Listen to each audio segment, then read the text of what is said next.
Olá pessoal, mais uma aula e na videoaula de hoje você vai aprender como fazer a admissão de colaboradores. Se esse é um tema que te interessa, então essa videoaula vai te ajudar. Bom, a partir de agora eu vou compartilhar a tela do meu computador com você e a nossa aula vai ser toda feita por ela. Então vamos lá. Bom pessoal, nós já estamos aqui na minha tela e uma das primeiras coisas que nós precisamos entender antes de fazer a admissão do colaborador é quais as documentações necessárias para a gente conseguir fazer essa admissão. Então, nós vamos iniciar pelos documentos obrigatórios, que não são documentos difíceis de conseguir, mas que nós precisamos ter o critério de conferir um a um, porque senão a gente não vai conseguir fazer a admissão. Eu listei aqui oito documentos que são obrigatórios, eu vou comentar sobre eles de forma individual. O primeiro documento é o comprovante do número do PIS. Uma pessoa ela pode conter mais que um número por falha do sistema da Caixa Econômica, mas você tem que buscar junto à Caixa Econômica essa informação de qual é o PIS, o número do PIS que está ativo. Por que isso é importante? Porque se você me passa um número, ou para a pessoa que for fazer a admissão, os depósitos de INSS vai cair num número que é inexistente, ou seja, você vai ter dificuldade depois para conseguir um afastamento, conseguir uma aposentadoria, enfim, o dinheiro não vai ser locado lá na sua conta corrente da Caixa Econômica, na Previdência Social. Então, o número do PIS é um documento importante. Um outro documento que você precisa disponibilizar para fazer a admissão é a CTPS, a Carteira de Trabalho.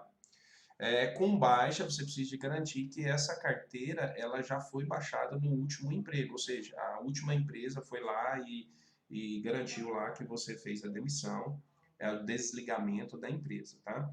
Agora tem a carteira digital, mas isso aí é um assunto para mais para frente, porque está muito recente agora, mas nessa videoaula a gente está tratando da CTPS manual. Então, número 3 aqui é uma fotocópia 3x4. Você ainda precisa disponibilizar, porque a gente precisa anexar isso na sua ficha de registro, tá bom? Então, uma fotinha 3x4, isso é fácil de você conseguir. Item 4, cópia simples do seu RG, CPF, certidão de nascimento de filhos menores de 7 anos. Então, se você tem filho menores de 7 anos, você precisa nos disponibilizar a certidão de nascimento. Item 5, comprovante de matrícula dos filhos. Se o seu filho tiver mais que 7 anos e até uma data limite de idade de 14 anos. Após isso, não precisa mais. E por que esse detalhe de 14 anos? Porque após 14 anos, você já não tem mais direito de salário família. Por isso que esse intervalo entre 7 anos a 14 anos, tá bom? Sexto item, comprovante de escolaridade. Isso para os filhos acima de 6 anos, né, de 7 a 14 anos, para garantir lá o seu salário família. Item 7, comprovante de residência atualizado, tá bom? Oitavo item é o exame admissional. Um dado interessante do exame admissional que ele pode sim ser exigido exames complementares. Isso vai depender da sua função, tá bom? Eu não conseguiria citar todas aqui, porque são diversas funções, mas eu coloquei aqui alguns exames complementares que podem ser exigidos dependendo da sua função. Então, pode te exigir, no caso de motorista, que é uma função que exige o exame toxicológico, além do exame admissional básico, pode exigir alguns exames complementares, que é o caso do motorista, que é o toxicológico, é exigido nessa função. Mas aí tem, no mínimo aqui, 8 exames complementares que podem ser exigidos na hora de você fazer o teu exame admissional. Mas geralmente essas funções são funções com um grau de risco maior que as demais, tá? E aí esses exames complementares são exigidos. Eu só coloquei aqui para você atentar que existe essa possibilidade de você ter que apresentar alguns exames complementares. Bom, pessoal, é interessante dizer também que não há possibilidade de fazer o seu registro se faltar alguma dessa documentação que nós citamos acima, tá? Isso porque a partir do ano de 2019 nós temos que transmitir, por obrigatoriedade, o e-social. E é o próximo tópico que nós vamos falar.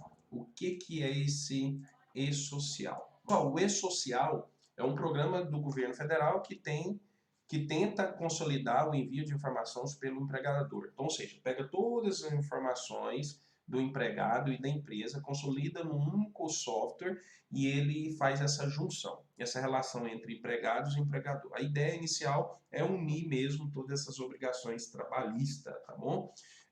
Chamadas de obrigações acessórias. Então, o e-social, ele exige que toda essa documentação esteja explicadas e transmitidas, e quem faz isso é o teu contador, tá bom? Depois que a gente falou aqui do e-social, a gente tem que falar do prazo, que é um tema importante na hora de você fazer a admissão. Existia uma cultura de realizar o exame admissional, realizar a efetivação e a integração do colaborador na empresa, depois de um certo período que ele estivesse já realizando algumas atividades. Isso não é possível mais, tá? Então, o e-social, ele deve ser enviado até o final do dia anterior ao do início de prestação de serviço pelo trabalhador admitido. Então, como exemplo, vamos supor que o colaborador vai iniciar dia 1º de dezembro. Nesse exemplo, o e-social teria que ser informado até no dia anterior, 30. Se nós fugirmos disso aqui, nós vamos ter que pagar uma multa, e essa penalidade é de R$3.000 por trabalhador. Isso no caso de empresa normal, e nas empresas que são microempresas, ela tem uma redução e cai para R$800. Ou seja, se você realizar uma admissão fora do prazo, ou transmitir o e-social fora do prazo, você vai ser penalizado aí, dependendo do regime tributário da sua empresa, em R$3.000 ou em R$800 se a sua empresa for considerada microempresa. Então, são observâncias que você tem que realizar para não ter esse risco de sofrer essas penalidades, tá? Para a gente encerrar, a gente precisa de falar de alguns cuidados, tá? Na hora de fazer a admissão, que esses cuidados são justamente para você não ter transtorno na hora da contratação do colaborador. Precisa ter alguns cuidados. Veja alguns deles que eu citei aqui.